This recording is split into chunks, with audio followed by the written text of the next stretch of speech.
بسم اللہ الرحمن الرحیم الم یأتہم نبأ الذین من قبلہم قوم نوح وعاد وثمود وقوم ابراہیم واصحاب مدین والمؤتفقات اتتہم رسلہم بالبینات فما کان اللہ لیظلمہم ولکن کانوا انفسہم یظلمون والمؤمنون والمؤمنات بعضهم اولیاء بعض یأمرون بالمعروف وینہون عن المنکر ویقیمون الصلاۃ ویؤتون الزکاۃ ویطیعون اللہ ورسولہ اولئک سیرحمہم اللہ ان اللہ عزیز حکیم وعد اللہ المؤمنین والمؤمنات جنات تجری من تحتها الانہار خالدین فیہا ومساکن طیبۃ فی جنات عدن ورضوان من اللہ اکبر ذلک هو الفوز العظیم یا ایھا النبی جاہد الکفار والمنافقین واغلظ علیہم ومأواہم جہنم وبئس المصیر۔ کیا انہیں اپنے سے پہلے کے لوگوں کی خبر نہیں پہنچی، یعنی قوم نوح، عاد، سمود، قوم ابراہیم، اہل مدین اور اہل مؤتفقات، یعنی الٹی ہوئی بستیوں کے رہنے والوں کی؟ ان کے پاس ان کے پیغمبر دلیلیں لے کر پہنچے۔ اللہ ایسا نہ تھا کہ ان پر ظلم کرے، بلکہ انہوں نے خود ہی اپنے آپ پر ظلم کیا۔ مومن مرد، مومن عورتیں آپس میں ایک دوسرے کے مددگار و معاون اور دوست ہیں۔ وہ بھلائیوں کو حکم دیتے ہیں اور برائیوں سے روکتے ہیں، نماز قائم کرتے ہیں، زکوٰۃ ادا کرتے ہیں، اللہ اور اس کے رسول کی اطاعت کرتے ہیں۔ یہی لوگ ہیں جن پر اللہ بہت جلد رحم فرمائے گا، بے شک اللہ غلبے والا خوب حکمت والا ہے۔ ان ایماندار مردوں اور عورتوں سے اللہ نے ان جنتوں کا وعدہ فرمایا ہے جن کے نیچے نہریں بہتی ہیں، جہاں وہ ہمیشہ ہمیشہ رہنے والے ہیں، اور ان صاف ستھرے پاکیزہ محلات کا جو ان ہمیشگی والی جنتوں میں ہے۔ اللہ کی رضامندی سب سے بڑی چیز ہے، یہی زبردست کامیابی ہے۔ اے نبی، کافروں اور منافقوں سے جہاد جاری رکھو اور ان پر سخت ہو جاؤ۔ ان کی اصل جگہ دوزخ ہے جو نہایت بدترین جگہ ہے۔ الم یأتہم نبأ الذین من قبلہم قوم نوح وعاد وثمود وقوم ابراہیم واصحاب مدین والمؤتفقات اتتہم رسلہم بالبینات۔ کیا انہیں اپنے سے پہلے لوگوں کی خبر نہیں پہنچی، یعنی قوم نوح، عاد، سمود، قوم ابراہیم، اہل مدین اور اہل مؤتفقات اور الٹی ہوئی بستیوں کے رہنے والے؟ ان کے پاس ان کے پیغمبر دلیلیں لے کر پہنچے۔ اللہ رب العالمین نے یہاں پر 6 قوموں کا تذکرہ کیا ہے کہ ان قوموں کے اوپر عذاب آیا۔ یہ جو قومیں تھی، یہ ملک شام میں بسنے والی قومیں تھی، اور عرب کے جو لوگ تھے ان لوگوں سے واقف تھے، اس لیے کہ ان کے قبیلے قافلے وغیرہ ادھر سے گزرا کرتے تھے، اور ان لوگوں کی آمد و رفت کے ساتھ ساتھ وہاں کی داستانیں، وہاں کے واقعات، وہاں کو رونما ہونے والے حالات ان کے آباء و اجداد کے وقت سے چلے آ رہے تھے ان کے کانوں میں۔ اللہ تعالیٰ نے ان 6 قوموں کا تذکرہ کیا۔ یہ قومیں جو ہیں، اس میں حضرت نوح علیہ السلام کا پہلے تذکرہ کیا۔ اللہ تعالیٰ نے اس قوم کو شرک کی بنیاد پر، نبی کی تعلیمات نہ ماننے کی بنیاد پر غرقاب کر دیا، ختم کر دیا۔ ایک ایسا طوفان آیا کہ زمین آسمان ہر جگہ سے پانی ابلنے لگا، اور صرف اہل ایمان اور اللہ تعالیٰ نے حضرت نوح علیہ السلام کو یہ حکم دیا تھا کہ جو جاندار ہیں زمین پر، جو جانور، ان کے ایک ایک جوڑے کو لے لیں، صرف یہ بچے، باقی تمام مخلوقات کے لیے کوئی جائے پناہ نہیں رہی۔ اس کے بعد اللہ تعالیٰ نے حضرت قوم عاد کا تذکرہ کیا، قوم سمود کا تذکرہ کیا۔ قوم عاد جو تھی، اللہ تعالیٰ نے ان کے بارے میں بیان فرمایا کہ اللہ نے ان کو ایسی قوت، ایسی صحت دی تھی کہ یہ بالکل بہت لمبے تڑنگے تھے اور کسی قوم کو خاطر میں نہیں لاتے تھے، اور حقیقت یہ تھا کہ کسی قوم کو یارہ نہیں تھا ان سے مقابلہ کرنے کا، یعنی ان کو جو قد و قامت اللہ تعالیٰ نے دیا تھا، تو قوت دیا تھا، ہاتھوں سے پہاڑوں کو تراش کر اس کے اندر محلات بناتے۔ اس لیے طاقت کے گھمنڈ اور زوم میں انہوں نے نبی کی تعلیمات کو نہیں مانا۔ نتیجہ کیا ہوا؟ ایسا عذاب ان کے اوپر آیا کہ جب آندھی آئی تو جیسے تنکے اڑتے ہیں ایسے فضاؤں میں اڑ رہے تھے، اور کھوپڑی کے بل گرتے تھے اور کھوپڑی چورا چورا ہو جاتی تھی۔ اللہ تعالیٰ نے قرآن میں اس کا نقشہ بھی کھینچا ہے، احادیث میں اس کی وضاحت آئی ہے۔ ایسے مرے پڑے تھے جیسے کھجور کے تنے، ایسے پڑے ہوئے تھے اپنی بستیوں کے اندر۔ پھر اس کے بعد اللہ تعالیٰ نے قوم سمود کا تذکرہ کیا ہے۔ یہ قوم سمود کے جو باشندے تھے، ان لوگوں کا معاملہ ایسا تھا کہ آسمانی چیخ، یعنی ان کی بستی کے درمیان ایک تیز چیخ کی آواز آئی، اور وہ چیخ اتنی تیز تھی آواز کہ اس ایک آواز کی وجہ سے پوری کے پوری قوم نیست و نابود ہو گئی، ختم ہو گئی۔ اللہ تعالیٰ نے اس کے بعد حضرت ابراہیم علیہ السلام کا تذکرہ کیا۔ ان کا جو بادشاہ تھا نمرود، ایک مچھر کو اللہ تعالیٰ نے اس کے اوپر مسلط کیا اور وہ اس کے خاتمے کا سبب بنا۔ اس کے بعد اہل متفقات کا اللہ تعالیٰ نے تذکرہ کیا ہے، یہ اصحاب مدین ہے، حضرت شعیب علیہ السلام کی قوم، ان کے اوپر بھی چیخ، زلزلہ اور بادلوں کا عذاب آیا تھا قوم شعیب کے اوپر۔ اس کے بعد اللہ تعالیٰ نے قوم لوط کا تذکرہ کیا، یہ صدوم کے علاقے کے لوگ تھے۔ اللہ تعالیٰ نے ان کی پوری بستی کو الٹ دیا۔ اللہ تعالیٰ نے ان لوگوں کو پر عذاب کیوں لایا؟ اللہ تعالیٰ نے بیان فرمایا، ان کے پاس ان کے پیغمبر دلیلیں لے کر پہنچے، دلیل لے کر گئے، پیغمبر کی بات انہوں نے نہیں مانا، صرف وہ انکار نہیں کیا، ہر قسم کی تکلیفیں دی۔ قرآن پڑھیے، حضرت شعیب علیہ السلام کی قوم نے کہا کہ تم کو ہم اس بستی سے نکال دیں گے۔ حضرت لوط علیہ السلام اپنی قوم کو سمجھا رہے ہیں، لیکن قوم ان کے اوپر چڑھ دو۔ حضرت ابراہیم علیہ السلام کو آگ میں ڈالا گیا۔ حضرت نوح علیہ السلام کی مخالفت قوم نے ایسے کی کہ آپ کا بیٹا بھی دشمنوں میں شامل تھا۔ حضرت قوم عاد کا جو معاملہ تھا، دیکھیے اللہ تعالیٰ نے حضرت صالح اور حضرت شعیب کو جو تذکرہ کیا، ان لوگوں کا ناپ تول میں کمی، ظلم سے روکتے تھے، لیکن ماننے کی بجائے ان کی مخالفت کی اور پیغمبر کے سامنے ہی کھڑے ہو گئے۔ یہی کام مشرکین مکہ کر رہے تھے۔ اب اللہ تعالیٰ ان کے بارے میں کیا بیان فرما رہا ہے کہ فما کان اللہ لیظلمہم ولکن کانوا انفسہم یظلمون، اللہ ایسا نہ تھا کہ ان پر ظلم کرے، بلکہ انہوں نے خود اپنے آپ پر ظلم کیا۔ اب یہ سب ختم ہوئے، اللہ تعالیٰ نے ان کو پیدا کیا، ان کو قوت دی، ان کو سارا اختیار دیا، صلاحیتیں دی، اللہ ان کو ختم کر دے گا؟ اللہ ایسا نہیں تھا، بلکہ انہوں نے خود ہی اپنے آپ پر ظلم کیا۔ دنیا کے اندر دیکھیے، ایک آدمی ہے، کسی ایسی چیز کا استعمال کرتا ہے جس سے بیماری لگنے پر اس کی موت واقع ہو جاتی ہے، تو وہ خود اپنا نقصان کرتا ہے۔ ایک آدمی ایسی ڈرائیونگ کرتا ہے کہ راستہ انتہائی خراب ہے، بار بار موڑ آ رہا ہے، لیکن وہ 100-150 کی اسپیڈ پہ چل رہا ہے، منع کرنے کے باوجود نہیں مان رہا ہے، نتیجہ کیا ہوگا؟ اس نے خود اپنے آپ کو ہلاکت میں ڈال دیا۔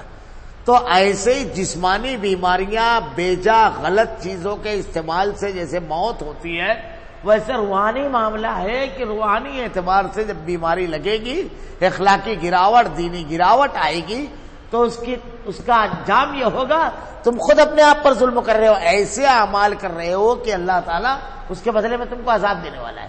مولانا ابوالکلام آزاد رحمۃ اللہ علیہ ایک مقام پر لکھتے ہیں، وَإِنْ عُدْنَا، اللہ تعالیٰ نے ایک ضابطہ بنا دیا ہے پوری دنیا کے لیے۔ وہ ضابطہ کیا ہے؟ ہر چیز کے لیے ایک قانون ہے، اور ہم اس قانون کو فالو کرتے ہیں، اور اس قانون کے خلاف ہم نہ مانتے ہیں نہ اس کو کوئی سوچتا ہے۔ اگر اس قانون کے خلاف کوئی بولے گا تو اس کو بیوقوف کہا جاتا ہے۔ چیزوں کے بارے میں دیکھیے، اللہ تعالیٰ نے ضابطہ بنایا، آگ کے اندر جلنے کی صلاحیت رکھی ہے، جلانے کی۔ اب کوئی چیز اس میں ڈالی جائے گی جس کے اندر جلنے کی صلاحیت ہے تو اس کو جلا دیں گے۔ اب کوئی آدمی کہے نہیں، وہ پرانا اولڈ دور تھا، ترقی کتنی ہو گئی ہے، میں آگ میں ہاتھ ڈالتا ہوں تو ڈالے گا تو خود بخود اس کو سمجھ میں آ جائے گا، اور لوگ کہیں گے کہ بیوقوف، یہ ضابطے کی چیز ہے۔ پانی یہ ڈبوتا ہے، تیرنا نہیں آتا ہے، آپ کود جائیں گے تو نتیجہ کیا نکلے؟ زندگی بچانے والا ہی، لیکن پینے کا اتنا ایک گلاس، ایک کنواں نہیں، ایک تالاب نہیں، ایک ندی نہیں، اس کی کیفیت الگ ہے۔ ایسے ہی چیزوں کا ضابطہ ہے، زہر موت دیتا ہے، تریاق زندگی دیتا ہے۔ تو زہر اگر کوئی کھا کر کے یہ کہے ترقی بہت ہو چکی ہے، نہیں، آدمی یہ کہے ایک ضابطہ اصل سے چلا رہا ہے، اس کا یہ اثر ہے، وہ ہوگا۔ ایسے ہی چیزوں کا ہے۔ ایک آدمی اگر آم کا بیج بوتا ہے تو سیب کے پھل کی تمنا اگر کرے گا تو لوگ کہیں گے بیوقوف نمبر 1۔ یہ ضابطہ اللہ نے بنایا ہے، جو بیج بوگے وہی پھل اگے گا۔ اللہ تعالیٰ نے ضابطہ بنا دیا، اب آپ اگر سیب کا بیج بوجھ رہے ہو تو سیب کا پھل، آم کا بیج بو گے تو آم کا پھل، جام کا بیج بو گے جام کا۔ اللہ نے ضابطہ بنا دیا، وہ ضابطے کے خلاف نہیں ہوگا۔ تو جیسے چیزوں کا اللہ نے ایک ضابطہ بنایا ہے ویسے اعمال کا ایک ضابطہ ہے. اگر آپ نیکی کرو گے اللہ تعالیٰ دنیا کے اندر بھی آپ کے اوپر انعامات کی بارش کرے گا اور آخرت میں بھی نجات دے گا. اور اگر گناہ کا کام کرو گے تو مسلسل تاریخ اللہ نے بیان کی ہے کہ گناہ گاروں کا انجام کیا ہوگا. یہ انہوں نے خود اپنے آپ پر ظلم کیا. اب آپ اپنے آپ پر ظلم اگر کر رہے ہو, گناہ گار ہو, تو اللہ تعالیٰ نے ضابطہ بنا دیا, اس ضابطے میں آپ فٹ ہو جاؤ گے, ختم ہو گئی بات. یہ ہو نہیں سکتا کہ زہر کھانے کے بعد آدمی نہ مرے, کسی چیز کا بیج بونے کے بعد دوسرا پھل اگے. ایسے ہی گناہ کرنے کے بعد اللہ کا عذاب نہ آئے, گرفت اور پکڑنا آئے, اور نیکی کرنے کے بعد اللہ کا کرم اور انعام نہ آئے. یہ نہیں ہو سکتا. اللہ نے یہ ضابطہ بنا دیا ہے, اس ضابطے کو فالو کرنا ہے, اور اس ضابطے میں جو فٹ ہوگا اس کا انجام وہی ہوگا. ایسا نہیں ہے کہ پرانی قوموں کو تو عذاب آئے لیکن آج کے دور کے لوگ امت محمدیہ کے ہیں, لیکن عمل ویسا کرے تو وہ لوگ بھی امت ابراہیم کے تھے, امت صالح کے تھے, امت عاد قوم سمود کے تھے, بلکہ حضرت نوح کے گھرانے کا بچہ ہے. نبی کے گھر کا, امت نہیں, نبی کے گھر. حضرت ابراہیم علیہ السلام نبی کے باپ تھے, ان کے باپ تھے. آپ حضرت لوط علیہ السلام کی بیوی حضرت نوح کی بیوی, تو اللہ کے نبی کے گھرانے میں. تو آپ خود اپنے آپ پر ظلم کرنے والے نہ بنے.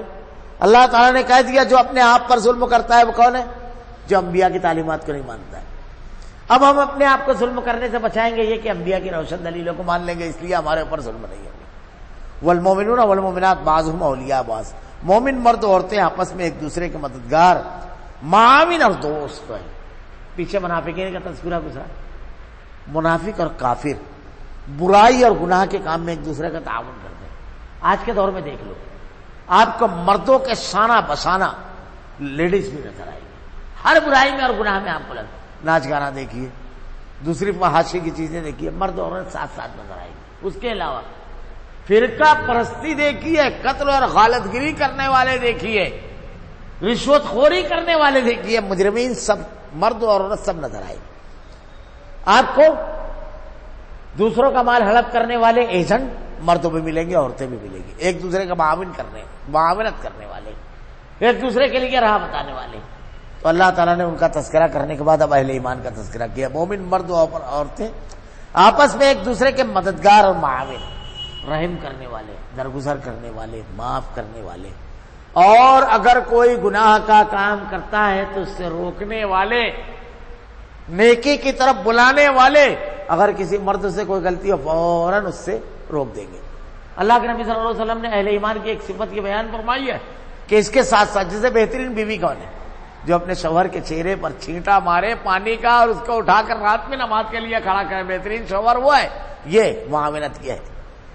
رحم کرنے والے, رحماء بینہم, آپس میں انتہائی رحم دل, مل کر رہنے والے, جھگڑالو نہیں ہوتے. یہ تو سب منافقین کی صفت ہے. منافق جو ہے بات کرے تو کیا کرے؟ جھگڑا کرے. وعدہ کرے تو وعدہ خلافی, بات کرے تو جھوٹ بولے, اور جھگڑا کرے تو گالی بکے. یہ منافق کی علامتیں اللہ کے نبی نے بیان فرمائی. اہل ایمان کے اندر کی سب چیزیں نہیں ہوتی. اللہ کے نبی نے کہا اگر کسی میں ایک علامت ہے تو نفاق ہے, اور ساری علامتیں ہیں تو پکا منافق ہے, پکا. یہ سب مومن میں نہیں ہوتا ہے. پھر اس کے بعد ایک دوسرے پر رحم کرنے والے, معاف کرنے والے, درگزر کرنے والے. اہل ایمان ایک دوسرے کے دشمن نہیں ہوتے, ایک دوسرے سے لڑنے والے نہیں ہوتے ہیں. ایسے معاف کرنے والے ہیں کہ اگر آپ واقعات پڑھیں درگزر کرنے والے, میں نے اس سے پہلے بیان کیا ہے. حضرت حذیفہ بن یمان رضی اللہ تعالیٰ عنہ, آپ کے والد حضرت یمان, غزوہ احد کے موقع پر جب اللہ کے نبی صلی اللہ علیہ وسلم کی شہادت کی خبر اڑی, آپ میدان جنگ میں پہنچے. افراتفری کا ماحول تھا. شیطان نے ایک آواز لگائی, مسلمانوں پلٹو. مسلمان سمجھے پیچھے سے حملہ ہو گیا, اپنے ہی لوگوں سے الجھ گئے. اس میں حضرت یمان داخل ہو رہے ہیں. حضرت حذیفہ رضی اللہ تعالیٰ عنہ کی نظر پڑی. آپ نے مسلمانوں کو دیکھا کہ تلوار لے کر ان کی طرف لپکے, کیونکہ اس وقت وردی وغیرہ تو تھی نہیں. یہ بڑی تیز آواز میں کہنے لگے کہ لوگوں یہ میرے والد ہیں یمان, یہ میرے والد مسلمان ہیں. لیکن آپ کی آواز کانوں میں جاتی اور اس کو اچھی طرح سنتے لوگ, اس سے پہلے تلواریں اپنا کام کر گئی. ذرا تصور کیجئے, ایک بیٹے کے سامنے اس کے باپ کو شہید کر دیا گیا. اللہ کے نبی کہ یہ صحابی کیا جملہ کہتے ہیں؟ کہتے ہیں اللہ تم پر رحم فرمائیے تو میرے والد یمان تھے. یہ کیسے محبت کرنے والے ہیں ایک دوسرے سے. اللہ کے نبی نے کہا ایک جسم کی طرح، اگر جسم کے ایک حصے میں تکلیف ہو تو پورا حصہ بے چین ہو جاتا ہے. یہ کسی مسلمان کی تکلیف پر خوش ہونا یہ منافق کی علامت ہے، مومن کی نہیں. وہ تو بے چین ہو جاتا ہے. یاد رکھیے. تو اللہ تعالیٰ نے مومنین کا بتایا. ایک دوسری صفت، یہ جو صفتیں بیان کی ہے، ہم مومن ہیں، ہم کو چاہیے کہ یہ صفتیں قرآن نے بیان کی اپنے اندر اس کو لائیں. دوسری، یامرون بالمعروف وینہون عن المنکر، وہ بھلائی کا حکم دیتے ہیں اور برائیاں سے روکتے ہیں. بھلائی کا حکم دیتے ہیں. چلتا پھرتا مومن جو ہے سماج اور معاشرے سے برائی کا ختم کرنے والا ہوتا ہے. نیکی کا حکم دینے والا ہے. دو بھائیوں میں آپس میں اختلاف ہے تو وہ جھگڑا نہیں بڑھائے گا، وہ کہے گا مل لے، درگزر کر، معاف فرما، وہ تیرا بھائی ہے. اپنوں کو اپنے اپناتے ہیں، غیر نہیں اپناتے ہیں. غلطی ہو گئی اس سے، یہ کرتا ہے. یہ نہیں ایسا بولا تو، ایسا بولا تو ایسا کیا تیرے ساتھ، یہ ایمان والی علامت نہیں ہے. بھلائی کا حکم دیتا ہے. کوئی اگر حرام خوری میں لگا ہوا ہے، یہ مت کر، اس کے اثرات تیری نسلوں پر پڑیں گے. تیری نیکی قبول نہیں ہوگی، اللہ نیکیوں کو قبول نہیں کرے گا، دعائیں رد ہو جائے گی. تو تیرے بیٹے کے لیے دعا مانگے گا کہ امتحان میں پاس ہو جائے، حرام تیرے بدن میں رہے گا تو تیرے بیٹے کا بھی تو دشمن ہے. اللہ اس کی دعا قبول. تیرے والدین جو تیرے ساتھ اتنا اچھا کیا گزر گئے، ان کی مغفرت کی دعا کر رہا ہے، حرام ہے جسم میں، اللہ تعالیٰ قبول نہیں کرے گا. یہ بھلائی کا حکم دے گا. برائی سے روکتے ہیں. نیک جگہ لے کر کے جاتے ہیں. درس قرآن چلو، خطبے میں جلدی پہنچو، دوستوں کو بولے گا چل جلدی، لے کر کے پہنچے گا تاکہ پہلے اونٹ کا ثواب مل جائے. یہ سب اس میں داخل ہے. برائی سے روکتے ہیں. ایسی مجلس ہے جس میں جانے کا ٹکٹ خرید چکا لیکن فحاشی کی ہے، ایسے برے پروگراموں کی نہیں جاتے. وقت گزاری ہوتی ہے جس سے وقتوں کا ضیاع ہوتا ہے. غلط مقامات، یہ تمام چیزوں سے اپنے آپ کو. آج دیکھیے ہمارے یہاں لیڈروں کے جو بھکت ہے کیسے اندھے ہیں. کیا دین والوں کے ایسے اندھے ہیں؟ آپ دیکھیے ان کے ووٹ لینے کے لیے کلبے بنا کر کے بیٹھ جاتے ہیں. یہ طنز تعریض نہیں ہے، لیکن کوئی رفائی اور نیک کام کرانے کے لیے نوجوانوں کو ٹولہ ایسے گلی کے ہر نکڑ پر بیٹھ جاتا ہے کہ ہم لوگ یہ کام کریں گے. تو کوئی مریض ہے، ضرورت مند، اس کی ضرورت کو آپس میں معاونت کر کے ایک دوسرے سے مدد حاصل کر کے پوری کریں گے. اگر کوئی برائی ہوگی ہمارے علاقے میں اس کو ختم کریں گے طاقت کے ذریعے، سارے لوگوں کے ساتھ مل کر کے. کوئی اچھائی ہے اس کو شروع کریں گے. ایسا ملتا ہے معاف. اللہ تعالیٰ نے کہا بھلائی کا حکم دے اور برائی سے روکتے ہیں. کس کی صفت ہے؟ ایمان والوں کی. تو اگر ہم ایمان والے ہیں تو اللہ نے یہ صفتیں بیان فرمائی ہے تو ہم کو کیا کرنا ہے؟ یہ صفتیں اپنے اندر پیدا کرنا ہے. اور وَيَقِيمُونَ الصَّلَاةَ وَيُؤْتُونَ الزَّكَاةَ، نماز قائم کرتے ہیں. بڑی اہم چیز ہے نماز. اللہ کے نبی نے کہا الصلاۃ قرۃ اعین، نماز میری آنکھوں کی ٹھنڈک ہے. ہر صورت میں نماز پڑھنا ہے. آپ کھڑے ہو کر نہیں پڑھ سکتے، بیٹھ کر نہیں پڑھ سکتے، لیٹ کر، حالت سفر میں پڑھنا ہے، حالت جنگ میں صلاۃ الخوف ہے. نماز کسی صورت میں آپ نے نماز قائم کرتے ہیں. ہم ایمان والے ہیں تو نماز کے بارے میں ہمارا معاملہ کیا ہے؟ ہم نماز پڑھتے ہیں، چھوڑتے ہیں، زکوٰۃ ادا کرتے ہیں، صاحب مال ہے، اللہ کے راستے میں خرچ کرتے ہیں. یہ صفتیں اللہ بتائی. اللہ اور اس کے رسول کی اطاعت کرتے ہیں. اور اللہ کا حکم آ گیا سمعنا واطعنا، رسول کی بات آ گئی سمعنا واطعنا، اب اپنی نہیں چلاتے. بعد میں دیکھیں گے یہ نہیں بولتے ہیں، فوراً اس کے مطابق اپنے آپ کو ڈھال دیتے ہیں، اطاعت اور فرما برداری کرتے ہیں. اگر یہ صفتیں اپنے اندر پیدا کر لی گئی تو اس کا انعام کیا ہے؟ یہی لوگ ہیں جن پر اللہ بہت زیادہ بہت جلد رحم کرنے والا ہے. اولئک سیرحمہم اللہ. آج حالات کتنے خراب ہیں. یا اللہ رحم فرما، ہم کہتے ہیں نا یا اللہ رحم فرما. یہ اللہ تعالیٰ نے کہہ دیا کہ میں رحم کروں گا، اللہ کا وعدہ سچا ہے. لیکن کن پر؟ ہم کہہ رہے ہیں یا اللہ رحم فرما، بارش موسلا دھار ہے تو بارش سے بچنے کے لیے آدمی کیا کرتا ہے؟ کیا کرے گا؟ ارے آدمی بھاگ کر سائبان کے نیچے جائے گا نا تو بارش سے بچے گا نا. اب آپ وہیں کھڑے ہو کر کے بول رہے ہیں نہیں میں بارش سے بچنے کے لیے بھاگ رہا ہوں، بارش ہی بھاگے چلے جا رہے ہیں. اللہ کے نیک بندے قریب میں جو صاحبان ہے اس کے نیچے بھاگ جا کر بس نہیں بھیگے گا، وقتت مت بھاگ بارش میں. تو اللہ تعالیٰ نے کہا تو رحم چاہتا ہے، اولئک سیرحمہم اللہ، میں رحم کروں گا. اب ہمارے حالات، یا اللہ رحم فرما، یا اللہ حکومت خلاف سازش ہو رہی ہے، فرقہ پرستی ہے، ہر جگہ ہمارے اوپر زمین تنگ ہے. ہم کہہ رہے ہیں نا، اللہ تعالیٰ کیا کہہ رہے ہیں؟ یہ اتنے کام کرو، یہ اتنے کام کرو. ایک آدمی بولتا ہے میرے پاس ایک پیسہ بھی نہیں ہے، اور اس کے پاس ایک ہنر ہے. ایک آدمی آ کر اس کو کہتا ہے اس کو کتنے کی ضرورت ہے؟ وہ کہتا ہے 700 روپئے کی. ارے بس، کب ہے؟ رات میں. اچھا دن بھر تو خالی ہے، ایک کام کر، یہ والا کام کر، 2000 روپیہ دوں گا. تیرا ہنر بھی ہے، 5 بجے تیرے کو چھٹی ہو جائے گی. اب وہ کام نہیں کرتا اور بولتا ہے میرے پاس پیسہ نہیں. کیا بولیں گے آپ؟ کیا بولیں گے اس کو یہ بولیں گے نا کہ پیسہ ہے تیرے پاس، تو لینا ہی نہیں چاہتا ہے، تو نہیں چاہتا کہ تیرے پاس رہے. 700 کی ضرورت ہے، تیرے پاس کتنا آئے گا؟ الٹا 100 خرچہ کرے گا تو 1200 بچے گا، نہیں تو 1300 تیری جیب میں الٹا رکھا رہے گا. تو اللہ تعالیٰ سے ہم کہتے ہیں رحم رحم رحم. اللہ تعالیٰ کہہ رہا ہے کس پر رحم کروں گا میں؟ سیرحمہم اللہ، ان لوگوں پر جو آپس میں ایک دوسرے سے محبت کرنے والے، ایک دوسرے کے درد کو اپنا درد سمجھنے والے، نماز کا حکم دینے والے، نماز قائم کرنے والے، زکوٰۃ ادا کرنے والے، برائی سے روکنے والے اور بھلائی کا حکم دینے والے، اللہ اور اس کے رسول کی اطاعت کرنے والے. بے شک اب یہ دیکھیے رحم اللہ تعالیٰ کا کب مانگتا ہے؟ رحم جب کوئی ظلم کر رہا ہے نا، اللہ رحم فرما، رب العالمین کرم فرما. اب دیکھیے سیلاب آ رہا ہے تو رحم کی بھیک مانگتا ہے اللہ تعالیٰ، زلزلہ میں رحم کی بھیک مانگتا ہے اللہ تعالیٰ سے. کوئی بیماری آ گئی، تعاون آ گیا یا کرونا آ گیا، کیسے دعا مانگ رہے تھے ہم لوگ؟ اے اللہ رحم فرما رب العالمین. ہر گلی سے لاشیں نکل رہی تھی، رحم فرما رب العالمین. بستیاں ویران، بازار ختم، کاروبار ختم، رشتے ختم، اے اللہ رحم فرما. کہہ رہے تھے نا، اللہ تعالیٰ کیا کہہ رہے؟ بے شک اللہ غلبے والا اور خوب حکمت والا ہے. غلبہ اللہ کا ہے، ساری چیزیں مغلوب ہے. یہ کرونا تو ایک جراثیم تھا، اللہ کا ایک لشکری تھا چھوٹا موٹا. اللہ جس کو حکم دیتا ہے بس وہ اپنے کام پر لگ جاتا. اللہ اس کو کہے گا بس ختم تیری ڈیوٹی، کون ختم ہو جائے گا. تو اس کی طرف رجوع ہو. اس نے تو کہا رحم چاہیے تو یہ کرو، مخلوقات سے نہ ڈرو. اللہ تعالیٰ نے کہا اللہ غلبے والا اور خوب حکمت والا ہے. وعد اللہ المؤمنین والمؤمنات جنات تجری من تحتها الانہار خالدین فیہا. ایماندار مردوں اور عورتوں سے اللہ نے ان جنتوں کا وعدہ فرمایا. اللہ تعالیٰ نے ایمان والوں کی صفت اوپر بیان فرمائی. اب یہ دیکھیے ان سے کیا وعدہ کیا. یہ تو دنیا کے اندر اللہ ان کے اوپر رحم فرمائے گا. غلبے والا اللہ تعالیٰ حکمت بھرا فیصلہ ہوتا ہے.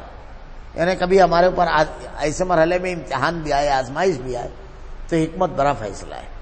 درجات بلندی. اب صحابہ کرام کتنی آزمائشوں سے دو چار ہوئے. ہجرت سے پہلے زندگی تنگ کر دی گئی، بدر و احد کے واقعات پڑھ کے مدنی زندگی دیکھی ہے، غزوہ احزاب تک کے، فتح مکہ تک کا.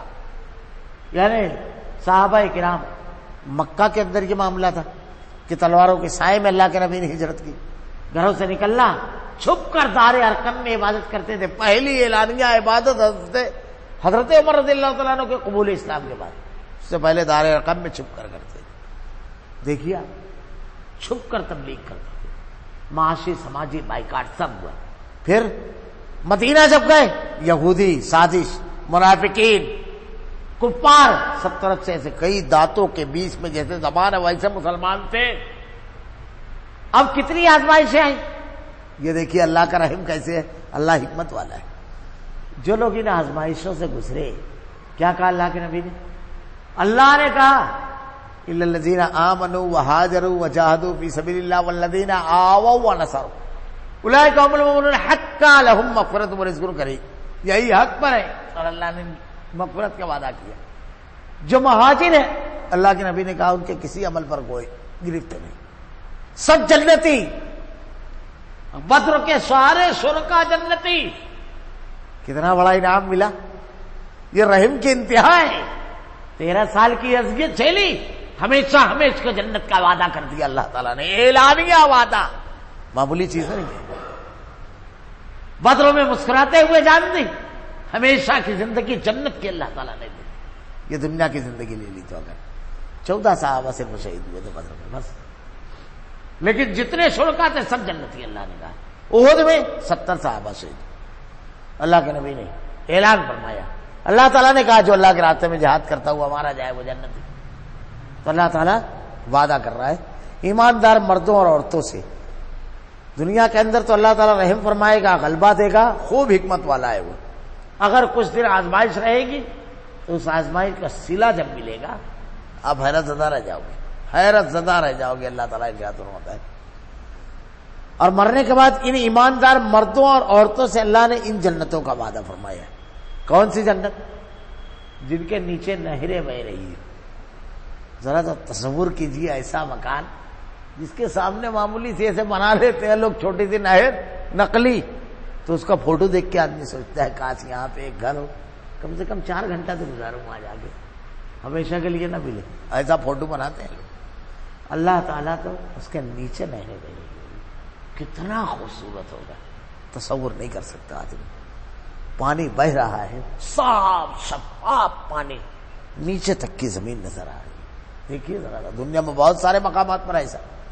ہم نے ایک سفر نامہ پڑھا, دنیا کے کچھ ممالک ایسے ہیں کہ ایک سفر نامے میں ایک سفیر نے لکھا کہ اگر آپ تالاب کے کنارے کھڑے ہو اور کنارے کھڑے ہو کر کے آپ کی نظر اگر بیچ تک جائے گی تو بیچ کا پتھر نظر آئے گا. اتنا صاف پانی, کانچ کی طرح بالکل صاف.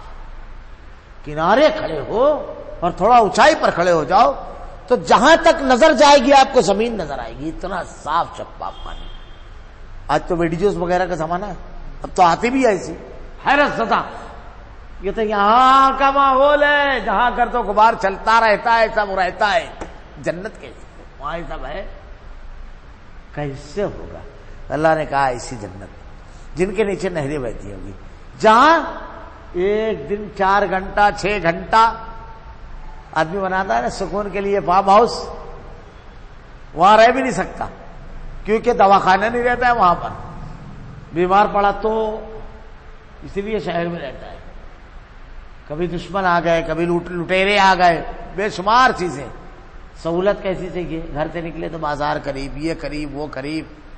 ہمیشگی سے کہاں رہنا چاہتا ہے؟ جہاں تمام سہولیات.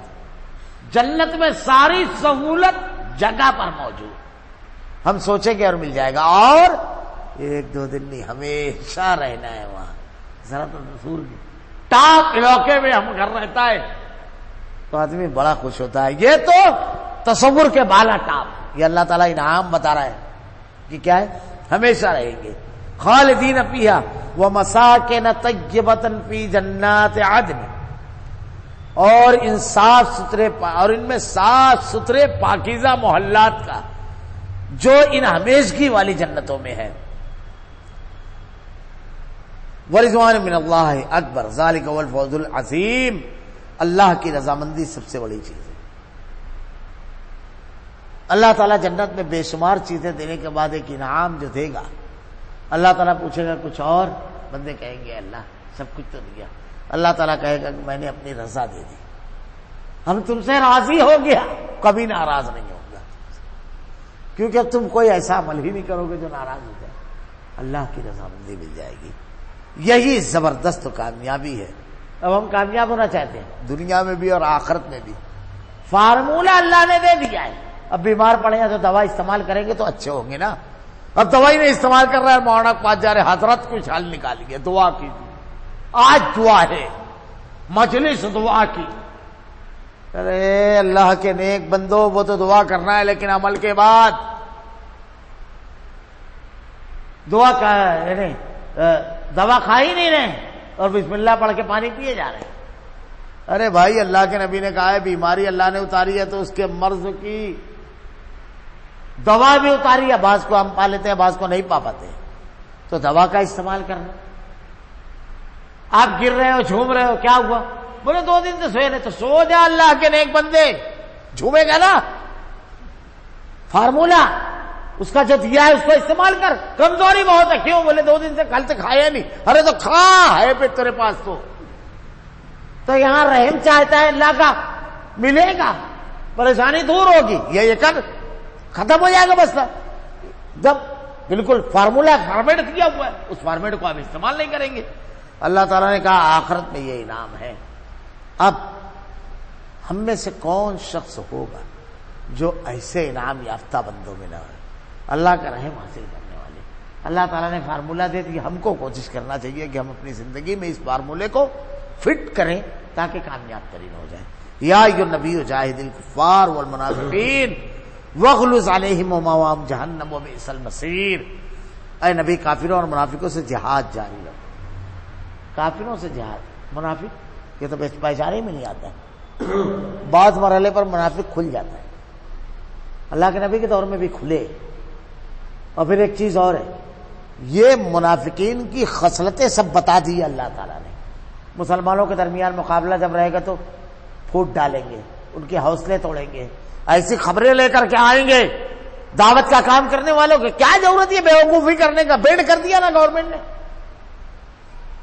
کیا ضرورت؟ اختلاف پڑا نا، جھگڑا شروع ہوا نا. یہ ٹھیک ہے، اگر اس میں غیر حکیمانہ انداز ہے تو آپ کہیے، لیکن حکیمانہ انداز سے ہی آدمی کرے. حق کی مخالفت تو ہوگی، نیکی کا کام کرنے والوں کے اوپر کیچڑ اٹھائے، ہمیشہ ان پر لکیر کرے. کفار پر جن پر لکیر کرنا چاہیے مسلمانوں کے خلاف جو سب کرتے ہیں ان کے خلاف کبھی اس کی زبان ہی نہیں کھولے. منافق پہچان میں آیا تھا، ایسے لوگوں کے خلاف ڈٹ جانا ہے، حمایت نہیں کرنا ہے. ان کے سامنے جادو بڑا وسیع لفظ ہے، ہر وہ کوشش جو اسلام کے دفاع میں کی جاتی ہے جہادوں میں سب داخل ہے، اور یہ چھوٹی بڑی ہے. اللہ کے نبی نے کہا سب سے افضل جہاد کیا جانتے ہو؟ ظالم بادشاہ کے سامنے حق بات کہنا، کیونکہ اس کے ساتھ پورا لاہو لشکر رہتا ہے، اس کا اشارہ ہوتا ہے آدمی قتل ہو جاتا ہے. میدان جنگ میں تو لڑتا ہے آدمی، مرتا ہے مارتا ہے، یہاں تو وہ معاملہ ہی نہیں رہتا. سب سے اعلیٰ جہاد ہے. تو ایسے ہی ہر وہ کوشش اللہ تعالیٰ نے کہا یہ نبی کے ساتھ ساتھ آخر تک قیامت تک تمام لوگوں کے لیے، اور ان پر سخت ہو جاؤ، نرمی نہیں برتنا ان لوگوں سے، منافقین سے سخت ہو جاؤ. اور ان کی اصلی جگہ دوزخ ہے جو نہایت بدترین جگہ ہے. ان کا انجام اللہ تعالیٰ نے بیان کر دیا، اور اہل ایمان کا انجام اور انعام سب بیان کر دیا. اب آپ کس کھانے میں اپنے آپ کو بیٹھاتے ہو اور کن لوگوں کے حمایتی اور مددگار ہو، یہ دونوں چیزیں ایک ساتھ آ گئی. مومن مرد اور عورت ایک دوسرے کے مغامین اور مددگار ہیں، تو آپ کن کے مددگار ہو اور کس کھانے میں اپنے آپ کو فٹ کر رہے ہو یہ آپ خود کیجیے. اللہ تعالیٰ نے قرآن میں ضابطہ بنا دیا ہے، ضابطہ حیات عطا کرنے والی کتاب ہے، زندہ اصول دینے والی کتاب ہے. اس لیے ان اصولوں کو اپنی زندگی میں نافذ کر کے ہم کامیاب ہو سکتے ہیں. اللہ رب العالمین سے دعا ہے کہ رب العالمین جو کامیابی کے ضابطے تو نے بیان کیا، اللہ ہماری زندگی میں اس کو نافذ کرنے، اس پر عمل کرنے کی ہم کو توفیق دے، اور تیرے سچے انعام جس کا تو نے وعدہ کیا ہے رب العالمین اس کا مستحق بنا دے رب العالمین، اس کو ملنے والے عمل کرنے کی توفیق دے رب العالمین. اور الہ العالمین ہمارے دلوں سے منافقین کفار ان کی محبت کو نکال دے. اے اللہ اہل ایمان کی محبت کو ڈال دے ہمارے دلوں میں رب العالمین. رب العالمین جہاں تو نے سختی کا حکم دیا ہے ہم سخت ہو جائے، جہاں تو نے نرمی کا حکم دیا ہے نرم ہو جائے رب العالمین. ہدایت کو دینے والا تو ہے اللہ. تیرے کلام کی آیتیں اور تیرے نبی کی احادیث کو ہمارا کردار و عمل بنا دے. ہمارا خاتمہ ایمان پر فرما. ربنا لا تزغ قلوبنا بعد إذ هديتنا وهب لنا من لدنك رحمة إنك أنت الوهاب. سبحانك اللهم وبحمدك أشهد أن لا إله إلا أنت أستغفرك وأتوب إليك.